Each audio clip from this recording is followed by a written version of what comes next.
Good evening, everyone. Thank you for allowing me to be here. Tonight, I was trying to think of what was I going to talk with everyone about. But you know what? I think I'm going to just jump right into it. We're going to spread the red.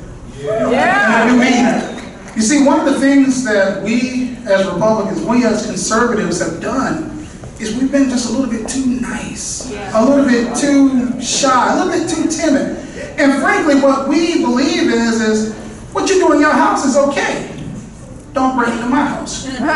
Your rights are okay and good till they infringe upon mine. But you see, the other side don't play by those rules. They don't. You see, one thing that we have allowed to happen is the Constitution to become under constant attack. God has been totally removed. They want to talk about the AR-15 and guns, but the truth of the matter is handguns do more killing than anything. But they want to take everything and they just want to do mass punishment. Well, the thing of it is people with guns are called citizens. People without guns are called subjects. That's right. You know that? That's just the way it is. And I'm going to be bold tonight. As Chris said, that I'm a veteran, so Marine Corps and Army, so ain't nobody shooting at me. Well, if they do, I want to remind everybody, this is Texas. And we know what that rule states. Being bold, go out. The key to the success is we're going out is more than just getting out the vote. We've got to be willing to walk into those areas to where we're not traditionally going to. A good defensive plan sometimes is to go on an offense. And forgive me if I get into military terms from time to time, but just bear with me for a second. We've got to go on an offense. The Democrats, they're pushing in on our land. They're pushing on our territory. They're trying to convert Republicans. And that's just not a good thing. We have got to get more comfortable in being bold. We have got to get more comfortable in stepping out. Call them out for what they are. We've got to be bold about it. And I'm not saying go out and inflict harms on somebody. Should somebody want to inflict harm to you, I go back to my Second Amendment statement. But that's not what I'm advocating. What I am saying is be bold and when you're talking about being what it is to be a Republican. Someone asked me, why are you a Republican? And they asked me because I tend to walk in a lot of different areas. I tend to do block walks in some areas that are Democrat strongholds. And they said, why are you a Republican? I said, because I believe in individual liberties. I believe that my rights are given to me from my Creator, not the government. I believe it is, in fact, the government that gets its authority from the people. That the people is the check for the government. The government is not the check for the people. Those are things in which I believe. I believe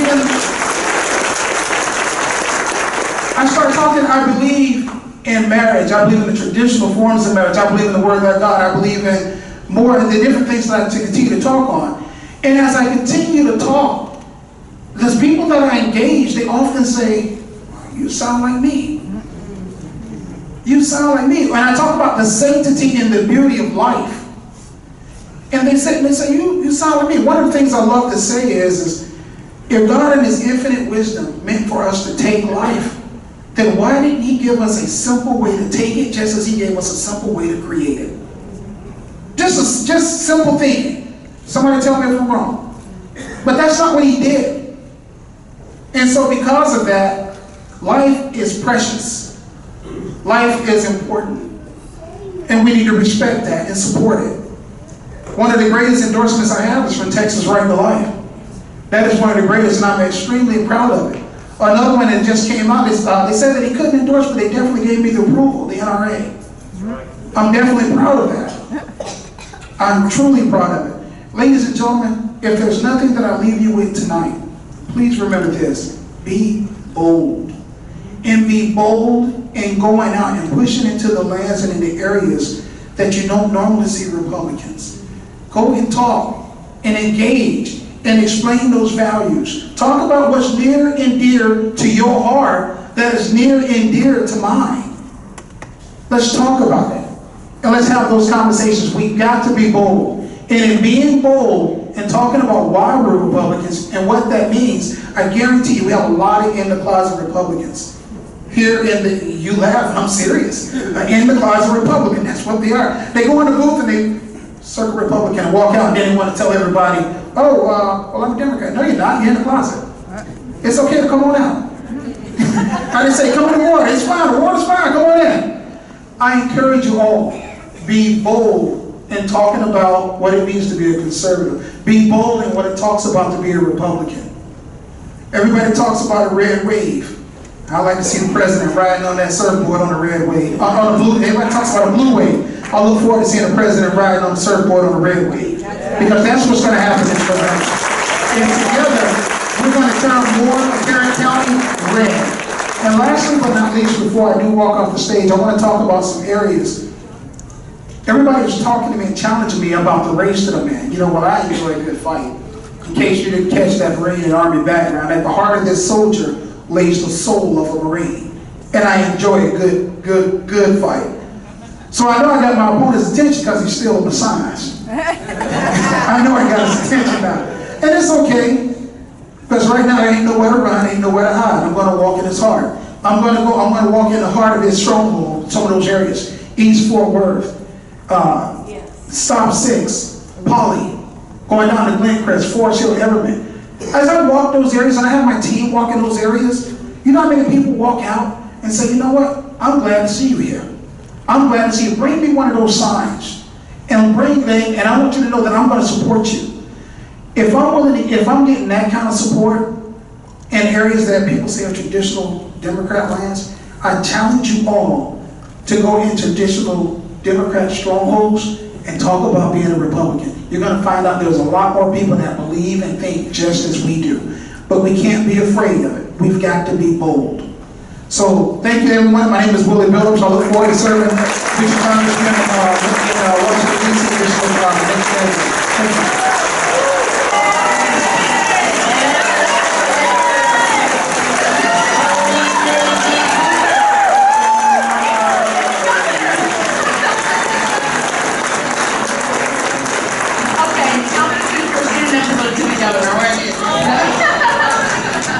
Awesome. Thank y'all so much for coming. Thank you for having this tonight. It's awesome. You know, the reason that we're having this is because we want to get everybody pumped up, right? We want to make sure that everybody gets out to the polls. You know, I'll talk a little bit about my opponent because I want to give you a picture of what's happening because that's what I know best. It's not much different than what Beto is, right? They just kind of have these flowers. They don't talk about much, right? They don't really pinpoint what their views are because they're trying to get Republicans over to vote for them. But here's the deal. My opponent has already been endorsed by Wendy Davis. Yeah. She just went down to Austin to a fundraiser that was hosted by Wendy Davis and the mayor of Austin. Now, who wants to be like Austin in Senate District 10? Not me. Also, another factoid is that tomorrow night, Joaquin Castro is coming to fundraise for my opponent. Right? These are not the values of Senate District 10 or Tarrant County at all. And so while they won't say where they stand on issues, because if they do, they know they can't get Republicans to vote for them, we know them by who they stand with, correct? Right. So anyway, we definitely need to make sure, I want every one of you, and probably you all are, but we really need you guys to get out on October 22nd, the first day of early voting, please, to vote. I was just at another event and was reminded that if you do that, then you won't be reminded every night by phone call, too, to get out and vote. So that's another reason that you need to. But, you know, I'm not going to tell you anything you haven't already heard from everybody. You know, if we get our people out, we win.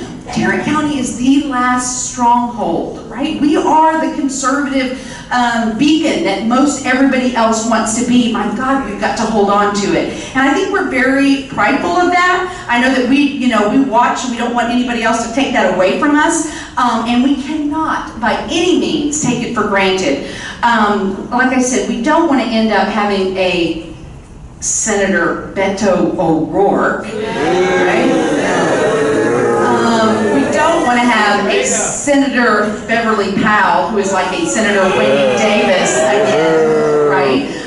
We want to have principled conservatives motives that stand for the free market, limited government, personal responsibility, personal liberty, so that you guys can go out and live your lives without so much government interference. You're the ones that produce jobs. You're the ones that create wealth for yourselves. The government doesn't do it. What we need to do is fund core functions of state government and go home. How about that, huh? Right? Absolutely. So anyway, so I just want everybody to understand that it's so important. I know that y'all do, but keep getting your friends and neighbors and everybody out to vote on October 22nd. Then come out and help all of these candidates who are out there that are going to need you at the polls, because believe it or not, you can flip people at the polls. And while that's kind of shocking to you and I, we do it all the time. And so we're going to need your help. So find a candidate, if not myself, where you can go and help us get those people that aren't really certain who they're going to vote for, because they might just be voting for the senator or the governor, U.S. senator and the governor, right? And so we need to remind everybody, straight ticket Republican. Now is not the time to argue about that. Straight ticket Republican all the way down. Let's make sure that we bring home this victory on November 7th, the evening of November 6th, so that we can show the rest of the country that Texas is strong and Texas is proud, and we're going to stay conservative, all right?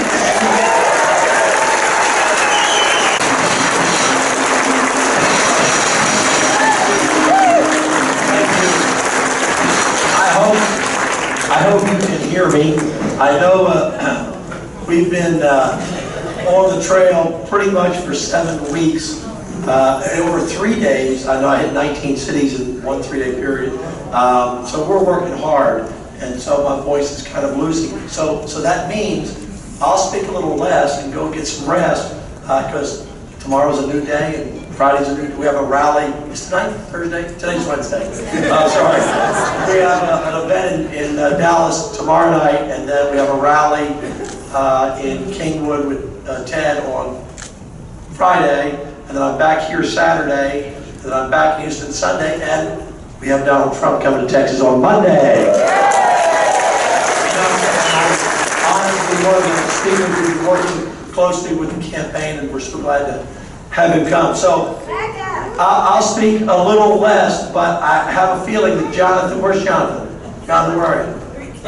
Yeah, he's after me, and Louie's after him. I think between those two, they can fill my time. It won't be a problem.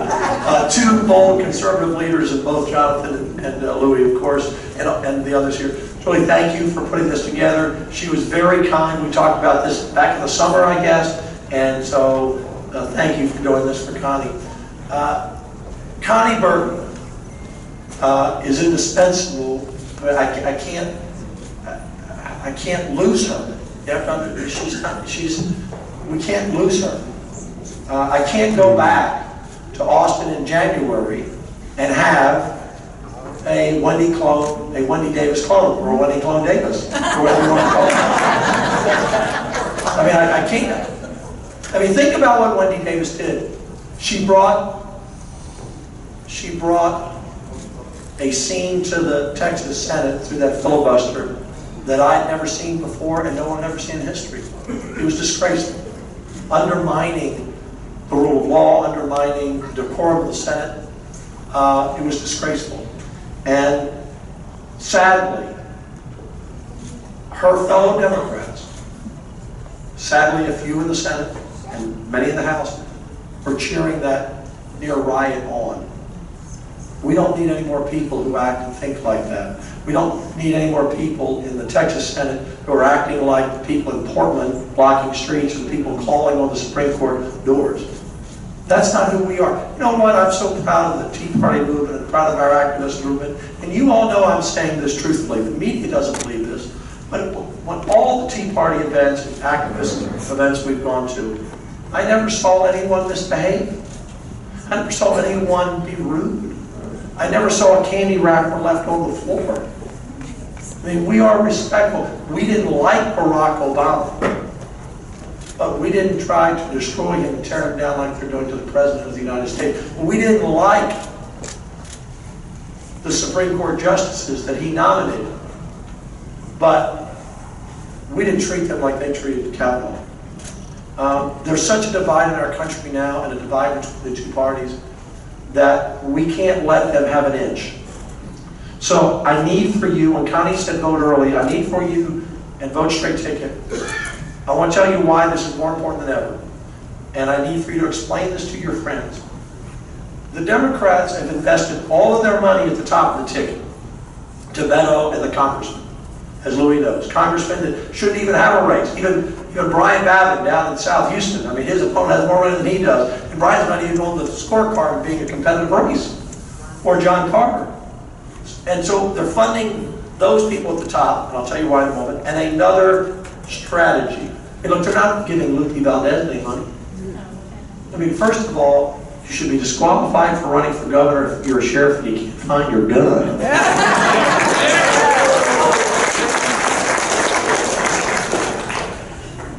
Couldn't find her gun.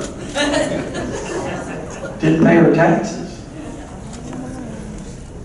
Can't really put a sentence together. So they're not helping her. They're not giving money to my opponent. You're saying, who's your opponent? I'm not telling you. Yeah. He still, even though he's unknown, he'll walk in and get 38, 39, 40, 41% of the vote automatically like every Democrat. Because that's about where they're blocking. It doesn't matter. They just pay the filing fee and do nothing, and that's what they get. But here's their strategy. They want to get Beto to within 4 or 5 points of Ted. Now, I've always said Ted will win by double digits. I'm not worried. I don't know who's filming me back there, but I don't know if you're with me or just a friend or a plan. I don't know. Whatever. I'm not saying anything I wouldn't say to anybody. So they are funding the top of the ticket and hoping Beto gets close, like 4 or 5. After last night's performance. You know, look, let me tell you, and Lou, you know this. You know there are a lot of Democrats in Congress who are liberal. But he's way over there. Way over there. He's a pure out socialist. Clear. Can you imagine what he would be like if he actually was elected and in power to be a senator? I mean, he's bold enough to say what he's saying now. So their strategy is to get Beto close and then to get 75 to 80% of their voters to punch one button and vote straight ticket. Because they know that we don't vote straight ticket as much as they do. You know, we're 60%. I won't ask to show of hands, but some of you in this room will say, Dan, I never voted straight ticket. I don't like voting straight ticket. I don't want to vote for someone I don't know. Well, then you're going to help elect someone you don't like. Because no Democrat gets out of their primary without being a wild-eyed liberal.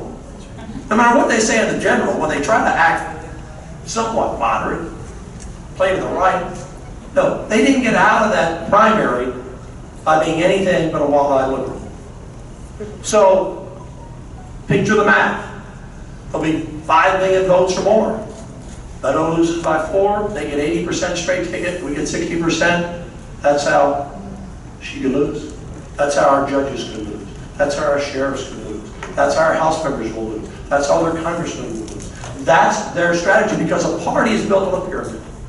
And at the top of the pyramid is your U.S. Senator and your congressman, and next is your governor, lieutenant governor, attorney general, your statewide, your Supreme Court justices, your senators, your House members, your county judges, your mayors, your councilmen, your commissioners, your councilmen, all the school board members. That's a party. They can't take us at the top.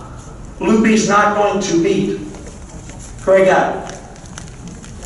Beto is not going to beat Ted Cruz. But if they get that race close, and that's why they're pouring in $16 million in that race, and they outvote us 15, 20 straight ticket, then everybody down that ballot who votes for Beto gets the same vote he gets. But not every Republican is going to get the same vote that Ted gets. So that's what you need to explain to people. You need to vote straight ticket. You know, since the last election, we're having straight ticket voting in Texas. There were only 8 states left that had it.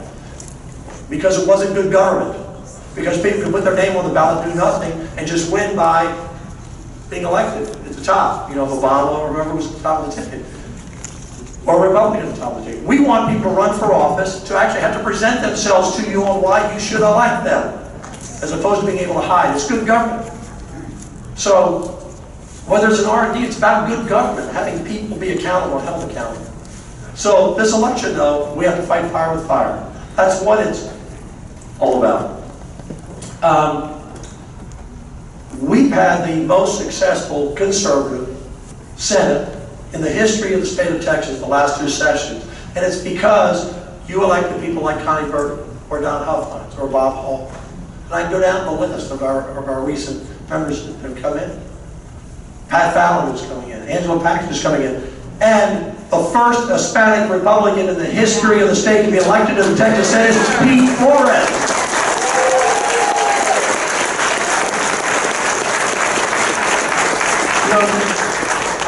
I don't know Newt Gingrich well. I met him a few times, but he called me after Pete won. And then the White House called him. I went to Washington a few weeks ago. They wanted to know, how did you all win that race? I mean, the Democrats have held that seat since 1879. Oh, wow. It's 66% Hispanic. That district was drawn by court order to be a district for a Democrat. I was on redistricting at the time. I remember the fight. How did he win? People are stunned. It's about big choices, number one. It's a big choice election. Forget all the tax and all the back and forth, all this. Put all that aside. Who looks better, who dresses better, who seems friendlier, put all that aside. What do we stand for? What do they stand for? We want a secure border, they want an open border. We want to protect the Second Amendment, they want to take it to guns. We want to protect religious freedom, they want to deny it. We want to protect innocent life, they want more abortion. We want lower taxes, smaller government, they want bigger government, bigger taxes. I mean, that's the difference. There's no middle ground anymore.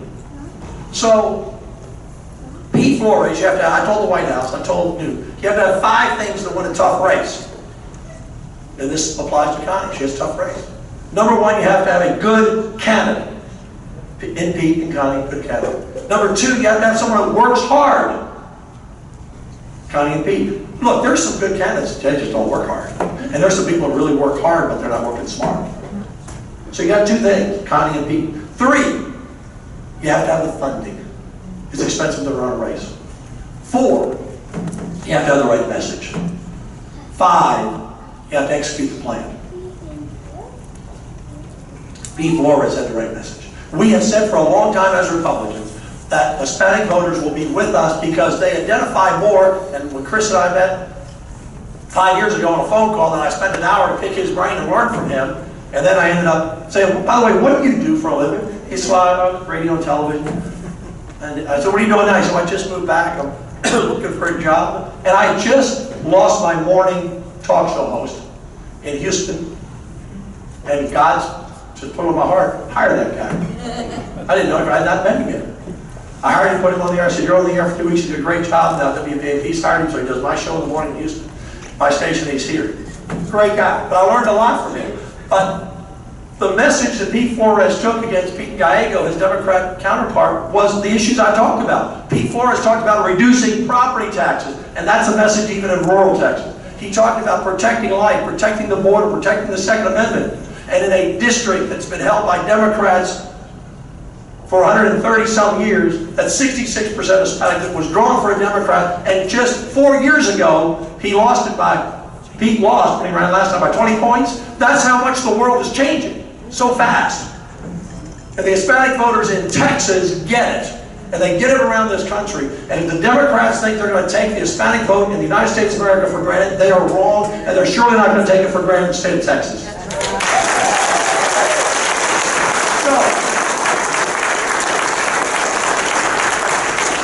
Pete will be a great member of the Senate. I was there last week and swore him in on Friday. It's a historic moment for Texas. It was also something else that happened. Every Republican group came together for Pete. Because look, we have some moderates in our party. Not many. A thimbleful. They used to meet in the Speaker's office. It's a thimbleful. Sorry, John. I appreciate his public service. I'm glad he's retiring. No, I mean both of those things sincerely. I appreciate his public service, and I'm glad he's retiring. So there are some moderates in our party. And there are conservatives in our party. There are pro-life people in our party. There are business Republicans who don't care about the pro-life issues, and pro-life people who don't care about the business issues. In Pete Flores' race, everybody came together. Groups that never came together. So that's what we have to do in Connie's district and every district. Every Republican has to line up. Okay, so not a Republican agrees with me on every issue. No one in this room, but not every Republican. No, I understand that. And not every Republican agrees with every Republican on every issue. But the alternative is what I explained. They've gone off the deep end. They want to undermine our Constitution and our country. And they start here in Texas. So I'll finish with this. That pyramid I just put you about, I got about 10 words left in my throat. That pyramid, they can't wear at the top, but they want to get in here and dig. They want to take some judges and some House members and a senator or two. That's what they want to do. And the reason I went to I never told the story, but it was in the news, so I owned up to it. But back in July, I went to the White House and I said, or to the executive office building for their team that's next to the White House on the same property. I said, look, I have to have the president come to Texas. Because this is what's going on. Ted's going to win. It's not about Ted, it's about this plan. But I saw clearly what was happening. Because if they get down in the pyramid and build their party, then the president's going to have to defend the state and spend millions of dollars here in 2020, which he shouldn't have to do because we can't lose Texas. He can't be reelected if he loses Texas. He's not going to lose Texas. But we can't take ourselves for granted. They can't take us for granted. So, thank you for being here on a rainy night. Thank you for putting up with my raspy voice. Thank you for allowing me. I would stay normal, but I need to go get something to eat, get some rest. We've been going since 8 o'clock this morning, and I don't know where we started the day, but we're here now. And I appreciate you all. As I've said to you many times before, I was a stranger here 5 years. I didn't know Julie. I didn't know a lot of people. I remember Julie said to me, back in the kitchen, where we used to meet, where we used to have those meetings, at a church or something? A church. And there was a little kitchen back there. And I just kind of met her, and she said, this is when there were 4 of us in the race. She said, I'm going to endorse you and support you because I've been watching what you've done as a senator, and I believe in you. But you better not let me down. I'm going to watch you.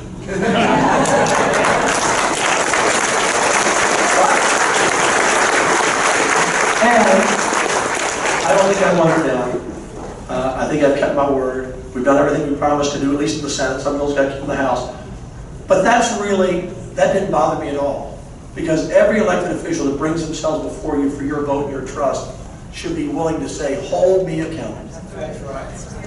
It doesn't mean we're going to win every battle. It doesn't mean we're going to be 100% agreement. But if you can get a 90%er, if you vote for someone who keeps their word, is with you 90%, Reagan was happy with 80.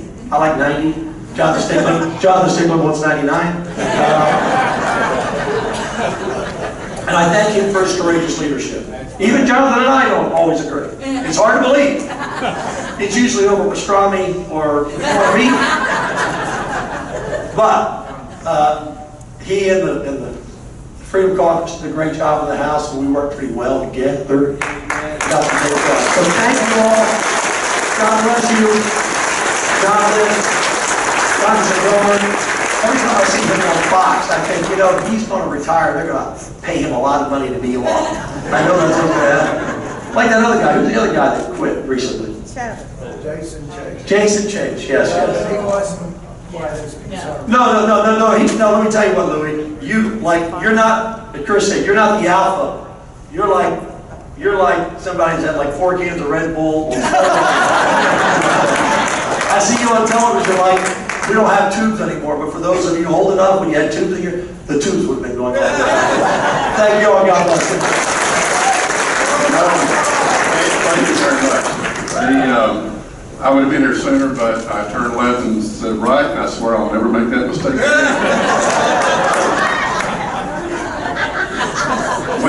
The punishment for being late is you have to follow one of the most dynamic speakers and probably the greatest lieutenant governor in the history of the state of Texas.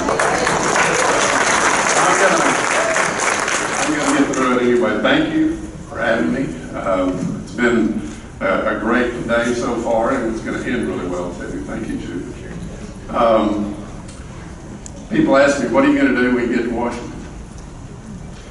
And I said, well, I'm going to join the Freedom Caucus and bask in the glow of Louis Gomer.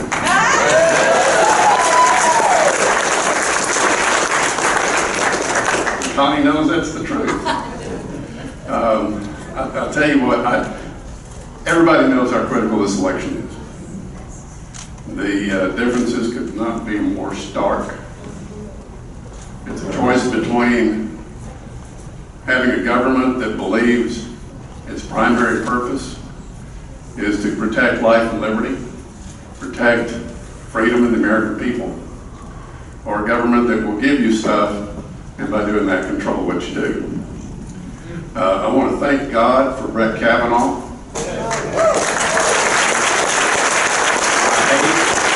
I hate that he had to go through what he went through, and we need to keep him and his family in our prayers.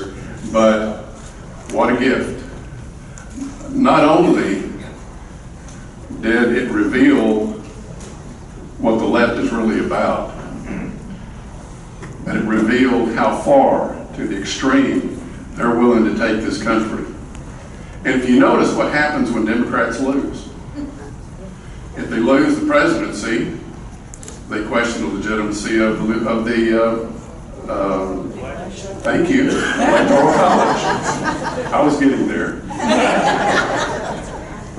If they can't stop a conservative from being appointed to the Supreme Court, they question the legitimacy of the Supreme Court.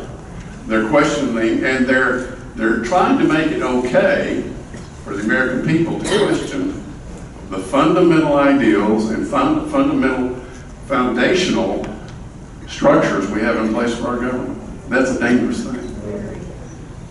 What we've got today is a president that will take a stand, a president that instead of apologizing to the world will lead the world, a president that has unleashed American ingenuity, American entrepreneurship, American business, just with regulatory reform alone.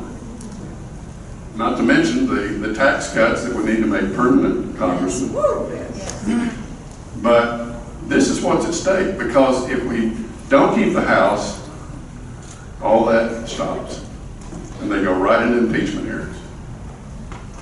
We can't afford for that to happen. We can't afford we saw what happened. We see what happens when they lose. How far to the extreme they go.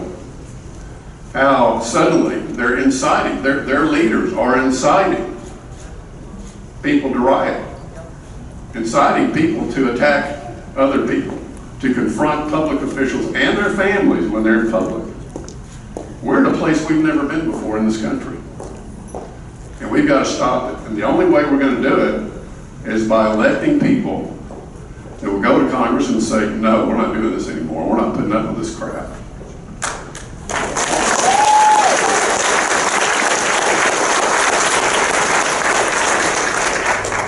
My wife just blushed because I said crap. You know, a Washington socialite once went up to Bess Truman and asked her, could you please get the president to stop using the word manure? And Bess looked at her and said, it's taken me 25 years to get him to say that. So, my wife can feel her pain. Anyway, lots at stake in this election. We've got to keep control of the House. We can't afford to lose any congressional seats in the state of Texas. But you elect me, I'm going to go to Washington, and I'm going to stand next to this man right over here and say no. Thank you very much.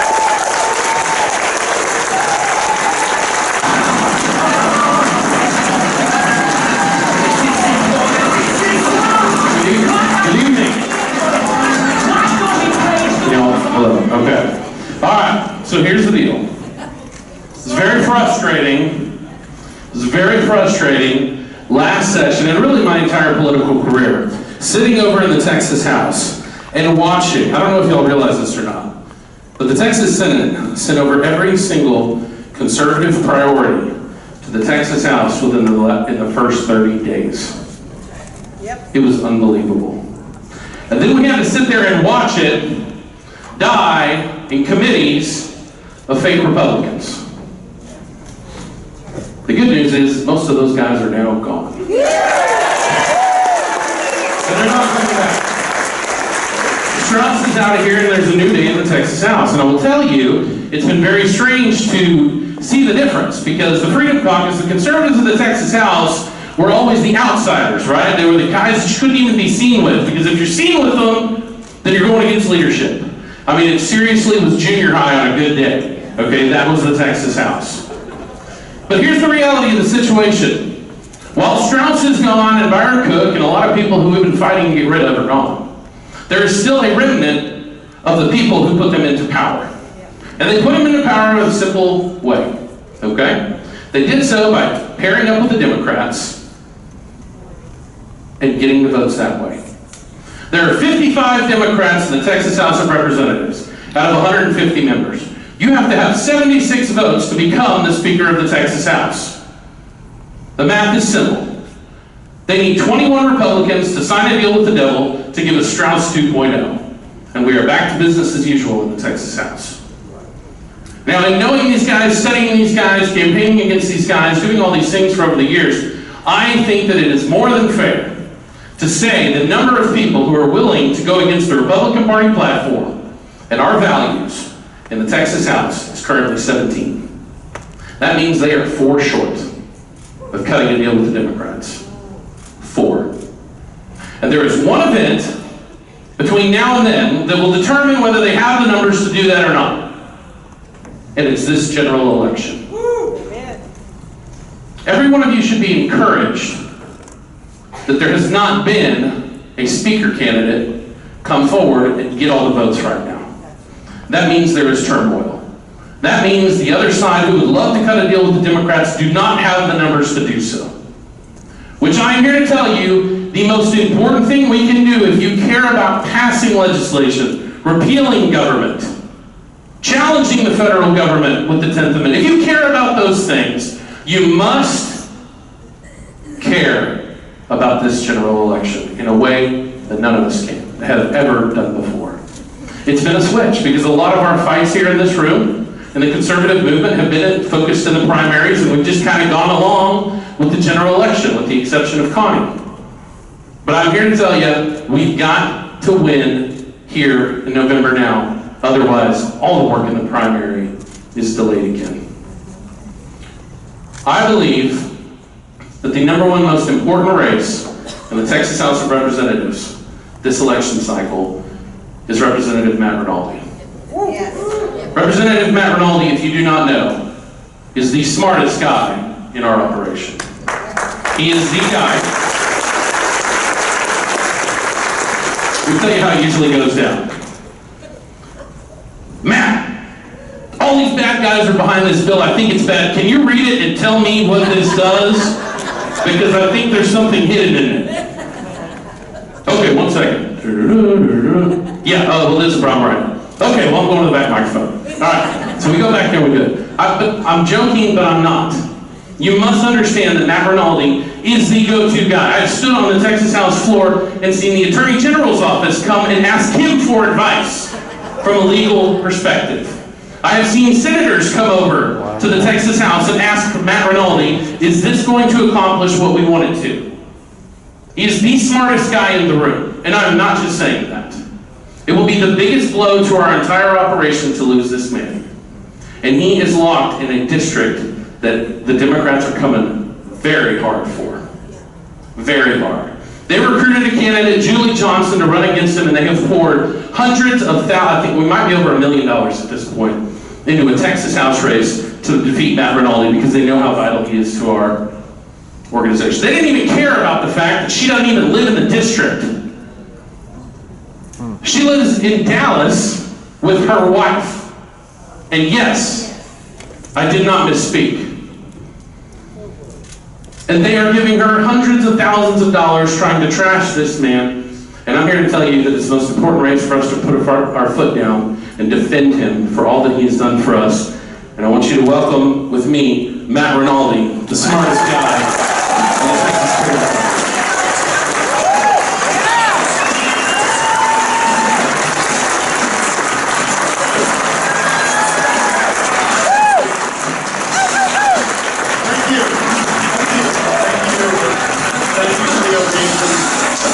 Thank you, Jonathan, for those kind words. Honestly, if I'm the smartest, you're the bravest. Truly, you are. We truly need it. Thank you very much. Our race is the focus. Our race is the focus of Democrats this election. You can see it. Barack Obama and Eric Holder are supporting my opponent and coming into my race against me. We've had Hollywood stars donate money against us, like Bette Midler and Don Henley from the Eagles. This is a national focus on Dallas County, on our races, on Tarrant County. You know why? Because redistricting's in a couple of years. And they know if they can take conservatives out, they can win redistricting, they can win Congress for the next 10 years. And ground zero is in a place where you can affect all of the elections.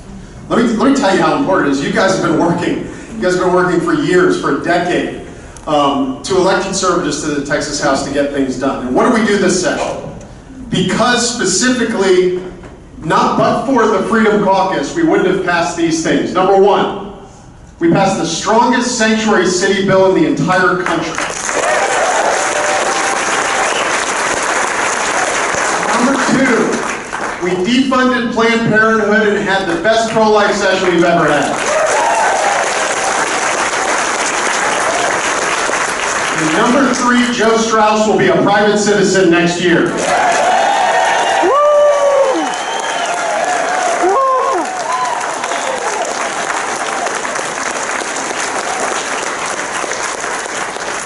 And let me tell you, Representative Stickland's right.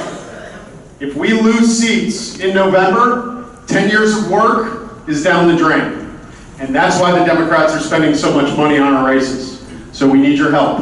We need you to sign up. We need volunteers. We need money. We need donations. We need your coin and your sweat for the next 3 weeks. Because not only are we going to keep all our seats, but we're going to pick up one House seat in Deanna Metzger also.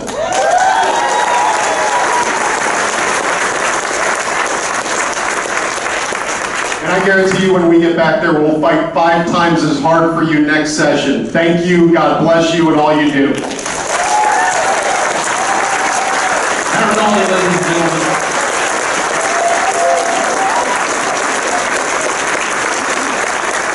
All right, next up, for the Texas House, an important race, and let me tell you why this one's important. It's for my friend Jonathan Booz. Not only does he have the correct spelling of Jonathan, the biblical spelling, but this guy is also this guy's a lawyer. This is a guy who is actually younger than me, I believe, very close, who started and has already succeeded in the business world. He was actually a donor to conservative movement before he became a candidate himself. But let me tell you why this race is important. Because one of the people that we tried to get out of office from the Strauss regime was in this district before. And the argument that we always hear from the moderates is, you can't be too conservative, otherwise you'll lose in the general election. Have you heard that before? Right? The John McCain model, you gotta, even though every time we elect a conservative like Trump or Reagan, we sweep the entire country. I don't know why, but this is what they continue to tell us. Democrats are also coming after this seat. We've got to prove to them that electing conservatives is the best way to win in November. Please welcome my friend Jonathan Booz. Next member of the State Supreme Court.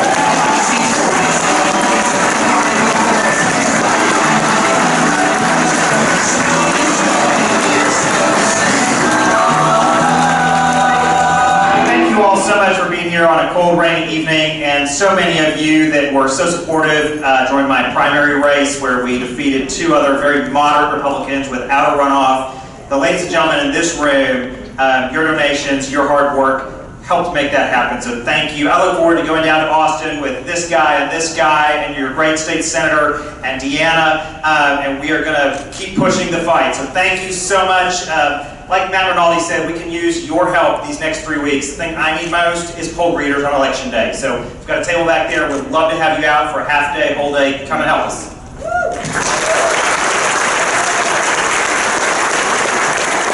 Last but not least, what many people will tell you is the only opportunity for us to actually take out a Democrat in the entire state in the Texas House is right here in Dallas County.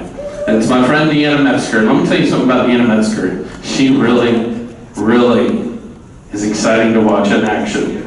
I had the pleasure of being in a meeting with her the other day, okay, of a group of legislators And typically the new people kind of sit there quietly and, you know, they're kind of learning the ropes. She came out swinging for the fences and I was like, thank you. Thank you. They are scared to death of Deanna Metzger. Because she is This is a lawyer. This is a female. And this is a Hispanic. Which is everything they say we could never be. And it's wrapped up in this incredible example of a legislator. Her opponent, Victoria Nueve, who took the seat from a Republican 2 years before, does not live in the district. About a year ago got caught drunk driving. If any of you have not seen it, you should YouTube it. It's actually quite funny after the fact, because she's standing there pleading with the police officers.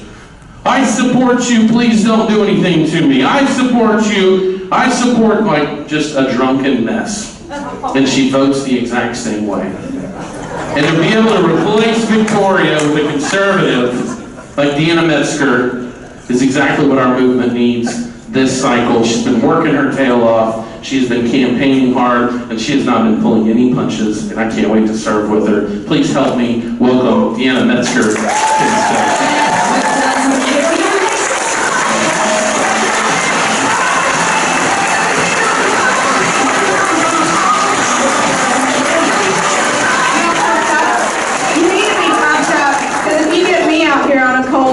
And running for office, you know something crazy is going on.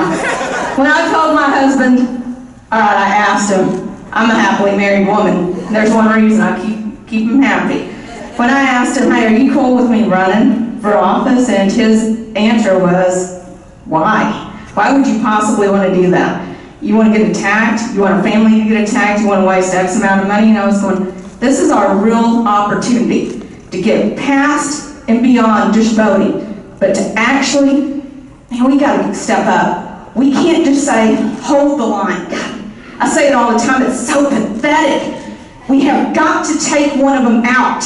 That's how you really take them down. You take out their golden girl. This girl is the Democrat Freshman of the Year, and she's going down. Nobody thought I would win. Nobody. Oh, who's the crazy brown girl with the big mouth? It's me. I told her at the beginning I was coming for her, and I've been coming for her the whole time. People thought, oh, no way you're going to run against a guy who worked for John McCain. Boom, took him down. Yeah, we had a runoff. It was nasty. That's okay. Mom doesn't mind playing in the mud. I don't mind going that route with you. I'll go down with you anytime you want to play. We'll go. And I'll tell you the other beautiful thing about it. When we take her down, and we'll win by about 2 or 3 points, I will come back and say, you're welcome.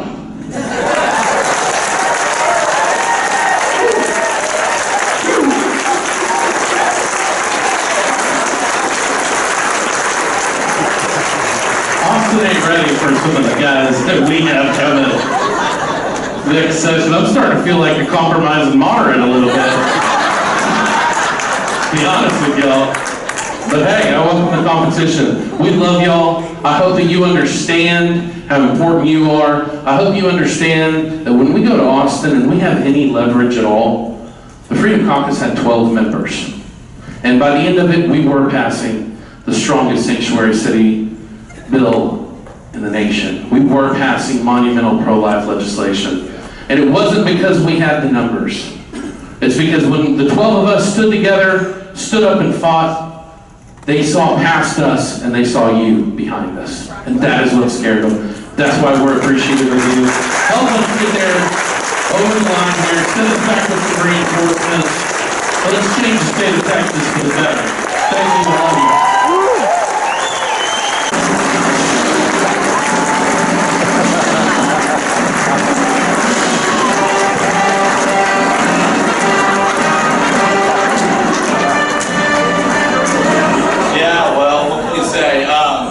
You know, there's people that actually think that's true, but no, so I'm very happy to be here tonight, mainly because Friday, actually yesterday was the 2-year anniversary of me going public with our investigation into mail-in voter fraud in Tarrant County. Yeah. 2 years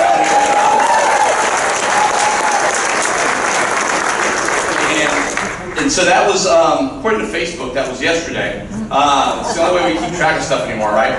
But for those of you that don't know, Friday, after a long, it's been 3-year investigation and 2 years since we went public, Friday, 4 people were indicted in Tarrant County on 30 charges.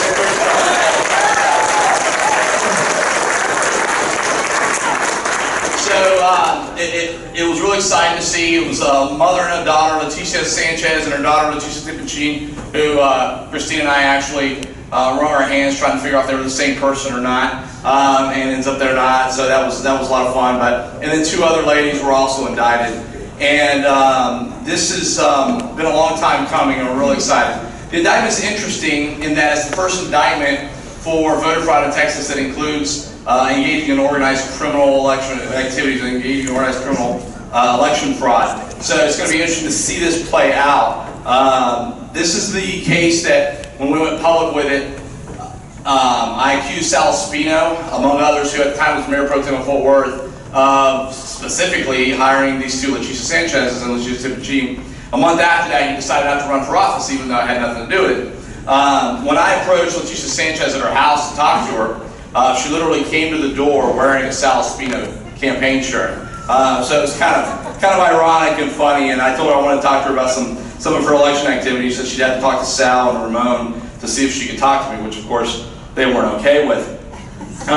So now we have, Tarrant County, Dallas County, Kaufman County, Harris County, Nueces County. The list goes on. Counties that Direct Action Texas and others have exposed mail-in voter fraud. And what's so great about it was when we went public with it in October of 2016, this election fraud stuff was tinfoil hat, right? Everybody's like, oh, you're a conspiracy theorist, you're this, you're that. And I think what we did that was the first was we made it very visual for people. From October of 16 to June of the following year, it went from being tinfoil hat to being the law. SB 5 was passed. Senator Kelly Hancock right here in the audience.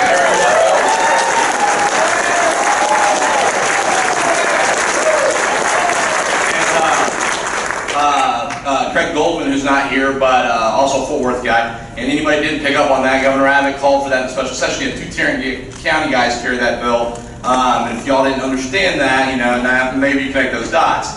And so I'm grateful to the governor putting that on the special session.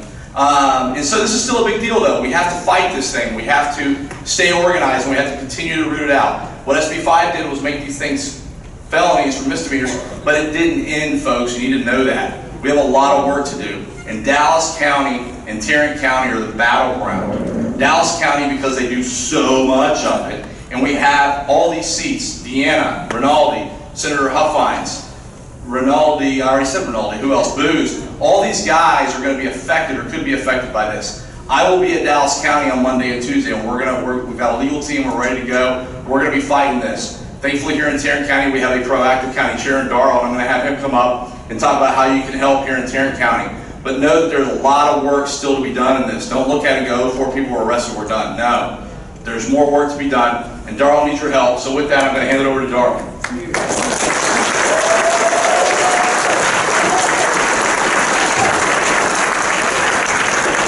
Anyway, Darrell Easton, Tarrant County Republican Party. We are short of election judges, okay? We are short of election personnel to clerks. We are short of poll watchers. I'll get into each one of those. The deadline for election judges was yesterday, so we're 38 precincts, voting precinct locations short of a Republican judge or alternate judge in those areas. So our next line of stop is to get a poll watcher to watch those 38 locations because they're all Democrat clerks and judges in there. So get a hold of us at the Tarrant County Republican Party, 817-595-0303. Take a vacation day on November 6th, and we'll pay you. Well, poll watchers don't get paid.